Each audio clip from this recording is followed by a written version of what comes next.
Hello,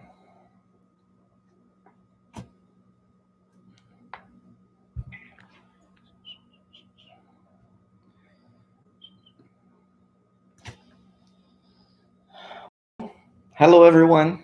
Today I'm here to talk about a creative problem solving technique called CPS, which is the acronym for Creative Problem Solving.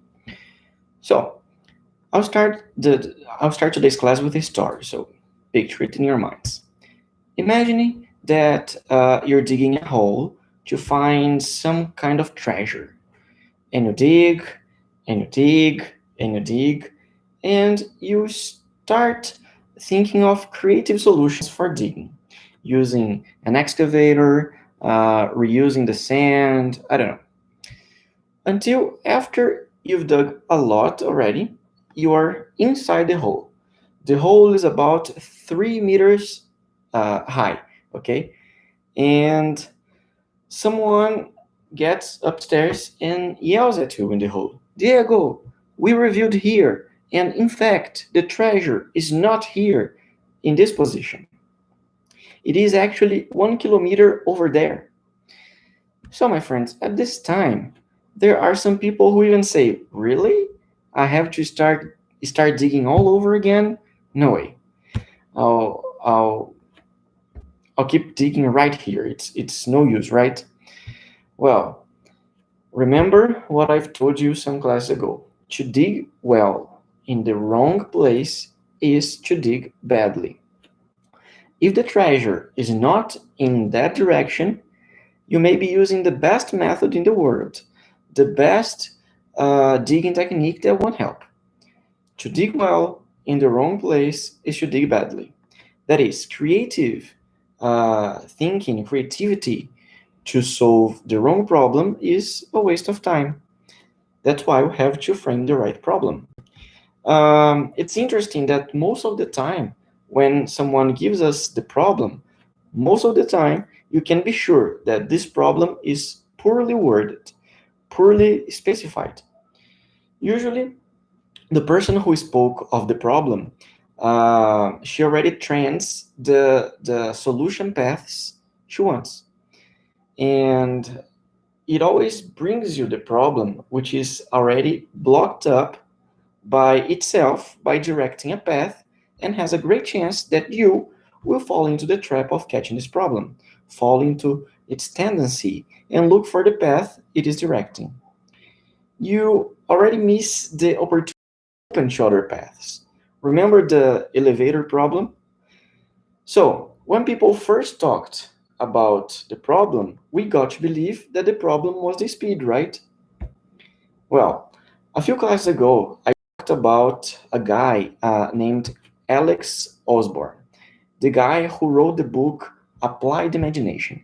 He created the word brainstorming and was the first great writer and teacher of creativity.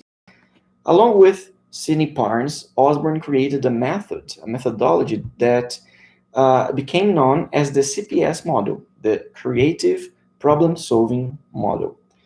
Osborne and Parnes created more than the CPS model. In addition, they set up the International Center for Creativity Studies within Buffalo State University in Northern. And as I was speaking at the beginning of this class, the big question is this problem the right problem? And the great thing about the creative problem solving model, the CPS, created by Osborne and Parnes, is not to use divergence and convergence to just generate ideas for the problem, but to use the same format to define the problem. He named the stages this way. Number one, he called the ideate stage. But they created here another divergence and convergence, which they called number two, clarify, the clarification, which is you from the divergence to be clear about the problem, generating multiple sentences that make it very clear what the challenge is, generating multiple questions. You diverge, then you converge. Then comes the real problem, and then you diverge and converge again. The big thing about the CPS is that you have to diverge and converge first to define the problem.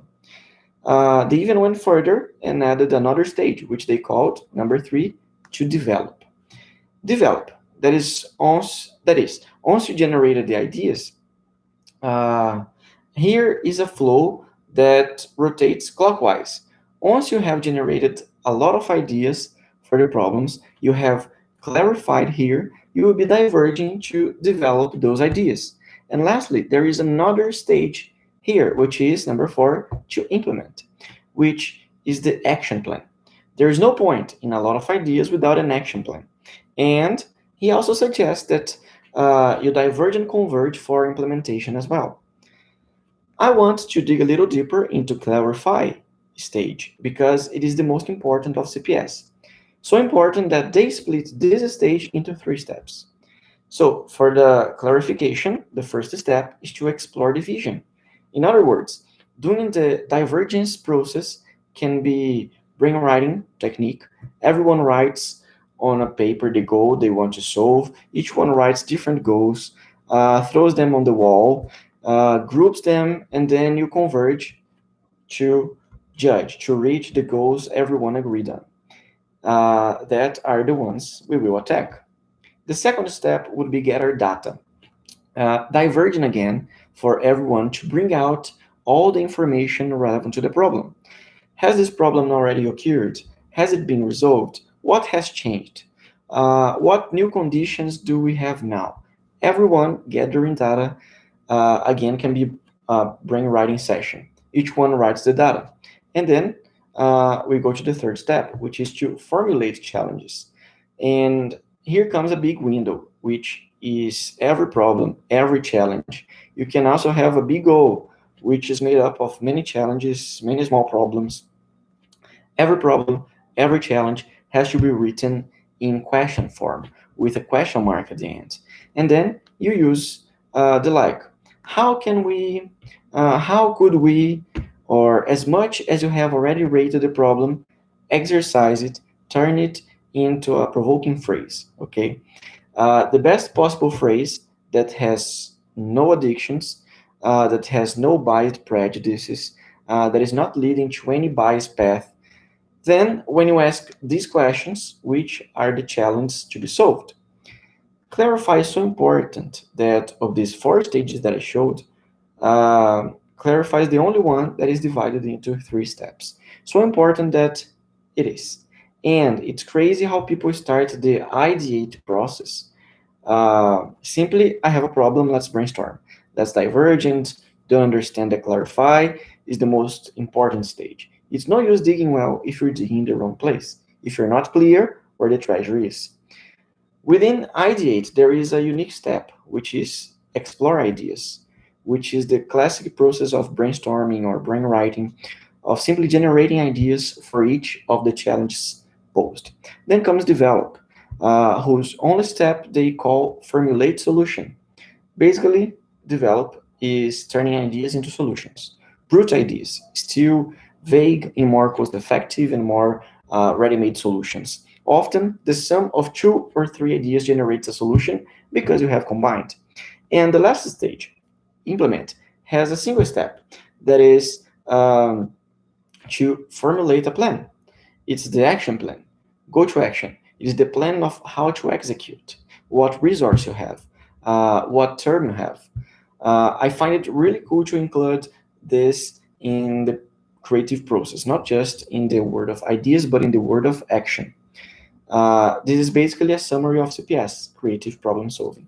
And the most important part is this here, clarify, using divergence and convergence to find a problem, of summarizing the problem in the form of provocative questions. It is striking the difference when you seek creative solutions to problems that are very well defined. When you spend time formulating the phrase that defines the problem perfectly, without any tendency, without inducing anything, without leaving anything implied, nothing implicit. A phrase that is provocative, that asks the right question. You can't have a good answer if you don't have a right question, right?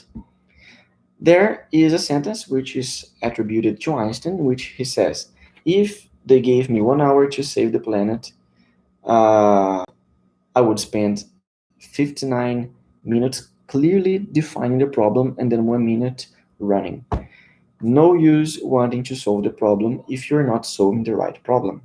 And that, my friends, happens a lot in life, in the little things.